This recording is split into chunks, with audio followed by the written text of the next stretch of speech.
Eneko Iparragirre, arratsaldeon. Arratsaldeon zoin. Ezu, Eneko zu besteak beste txirrindulari ohia ere bazara. Nola ikusi dituzu 3 egun hauek, Euskal Herria azterkatu duten 3 egun hauek nola bizi dituzu? Bueno, zoragarri ez. Errepidea jendez gainezka, ikurriñak, oso animatuta, giro ona. Eta bueno, alde hortatik oso pozik. Baina bueno, aldi berian urruti, Kartagenan egon baina ez asteburu hontan, Espainiako txapelketetan, eta inbidi horrekin, penaz. Bueno, beste amaiera aldera galdetu diegu, baina zure hasieratik galdetuko dizugu. Favoritorik baduzu? Turra irabazteko? Bueno, ni pentsatzen dut Pogačar eta Vingegaard izango dira hor nagusiak, ez? Eta gero, Euskaldunen batek 3. postu lortzeko aukera dugun. Euskaldunak ondo ikusten dituzu? Esan dute horrez, Landa eta Bilbaoren izenak ari dira ateratzen. Bai, dudik gabe. Oiek Landa eta Peio beti dabiltza buruan, lehian, eta badakite noiz eramerako txibertuten behaien burua aurrian, eta seguru horrengo dela. Orain arte pasatako turrarekin balorazio positibo bat egiten duzu? Bai, oso positiboa. Euskal Herrian izan ditugu 3 etapa hauek jendia ez gain zoragarriak izan dira. Ez dugu ez ustekorik izan, ez eta pare bater horiko egon dien, eta antolakuntza aldetik ere dirudienez dena bikainatera. Gaur egun Eneko, Euskal Herriko Txirrindularitza Federazioko hautatzailea zarazu. Zein da zure lana zehazki? Bai, hautatzaile lana azken finean urte guztian zehar egiten dugu, asteburu lasterketetan txirrindularien jarraipena egin.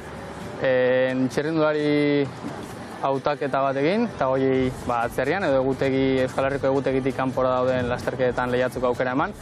Gero, estatuko txapelketetan parte hartu ahal izateko. Eta erraza da horren beste txirrindulariren artean aukeraketa egitea, bat aukeratzea demagoen? Bueno, azken finean onenak beti badakigu zein izaten dira, lehenengo lauzpabost txirrindulariak antzekoak izaten dira, ez? Eta zaila da hurrengoak aukeratzea, ez? Gero, 2. maila hortan edo 2. planoan gehatzen dien txirrindulari horien artean aukeratzea. Eta zuk aukeratutako zenbat txirrindulari pasa dira gero profesionalak izatera? Bueno, gutxi gora bera, urtean 3-4 txirrindulari pasatzen dira mutilen zen, taldean, eta nesken taldean berriz, bain laboral kutxak eta talde gehiago jorratzen nahi dienez, ia horre bai beste pasatzen ditugun. Arrotasun puntu bat edo postasun puntu bat ere emango dio norberari, ez da? Norberak aukeratutako gazte bat ondoren gora iritsi dela ikusteak. Bai, noski baietz. Arrotasuna, poza, baina guk ematen dugun aukera azken finean lasterketa batzutako eta Espainiako txapelketan parte hartzeko besterik ez da. Ordu, egiten duten lan guztia, behaiek urtez urte egunez egun borrokatua izaten da, eta behaien inguruan dituzten beste laguntzaile askon ondorio. Hortaz, arro, baina kontuan izan da behaiek lortutakoa dela. Eta zen nolako arrobia daukagula esango zenuke Euskal Herrian?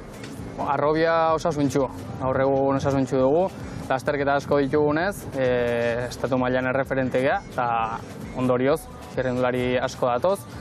Arrobia beti izan dugu, hemen Euskaldunak profesionaletari izten direlako, eta bertan maila alto ematen dutelako, eta orain ere ikusten da, nola datozen Aletxaran buru, Oier Lazkano, eta punta-puntako txirrindulariak dira. Aipatu diguzu Kartagenan izan zarela oraintxe, junior mailako Espainiako txapelketan, ezta?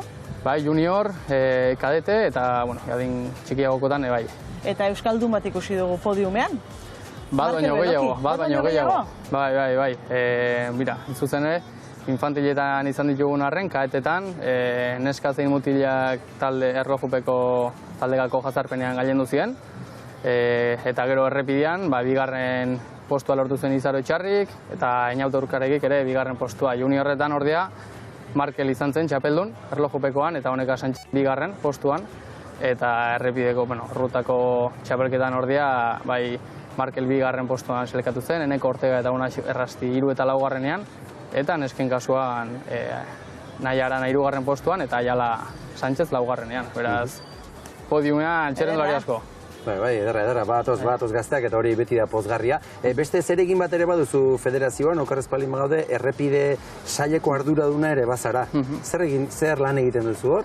Bai, azken finean, Euskadiko Txirrindularitza Federazioak lasterketa ezberdinez antolatutako torneo edo txapelketa bat bultzatzen du. Eta, asteburuz asteburu txapelketa edo lasterketa horien jarraipena egin, eta bertako arauak betetzen diela bermatzen dut. Bide batez, txirrindulari horien jarraipena egin, bai. Ja, horre logistikatik asko du, koordinazio handia beharko da, zuretzat asteburu latzak izango dira, ezta? Bai, gaina goizean goizatetzen gatxetik, askotan Euskal Herri osoan zehar mugitu behar izaten dugu. Bertan, karreran bertan kilometro asko egin, jende askokin komunikatu, materiala, uztartu, eta, bueno, gu karretan egonagatik, karreraz kanpore, beste antolatzaile eta laguntzaile pila daude. Eta errepideak ezaguture, ederki ezagutuko dituzu, badaukazu Euskal Herrian leku kutxunik edo bizikletan ibiltzea gustatzen zaizun leku kutxunen bat? Bai, ni izan Oiartzungoa naiz, Oiartzuarra, eta hemen parraldetikan gertu bizi ganez, leku kutxunenako dira, Sara, Ainoa eta inguru horiek bizikletan lasai ibiltzeko bai. Eneko Iparragirre, mila esker benetan bisitagatik eta hemendik aurrera jarraitu zezula turrarekin gozatzen. Eskerrik asko. Mila esker zuei. Eskerrik asko.